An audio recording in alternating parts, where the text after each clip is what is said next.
Assalaamu calaykum dhalinyaro ku soo dhowaada kanaalkeena Mohan Recapes. Maanta waxaan idiin wadaa filim cajiib ah. Daawasho wacan, iskana taxadira intaan bilaabin ka hor subscribe iyo like mahadsanidin.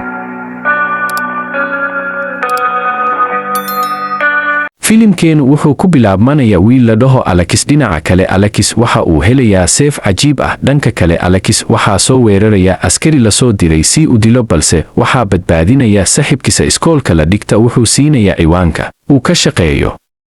Wuxuu soo aaday ciwaankii la siiyey saaxiibkiisa ayaa u sheegaya in la soo weerarayo dunida. Wuxuu weydiiyey ya soo weeraraya. Wuxuu u sheegay inay soo weerarayaan ciidamada marjanta si ay u burburiyaan dunida. Alex ayaa u sheegaya inuu yar yahay uusan difaaci karin dunida. Isagoo bixi raba saaxiibkiisa ayaa tusaya dunida dhammaadkeeda. Alex asagoo cabsanaya ayuu iskaga soo tegaya. Dhinaca kale Alex waxaa soo weeraraya ciidamada marjanta si ay u dilaan, laakiin waxaa dilaya Alex.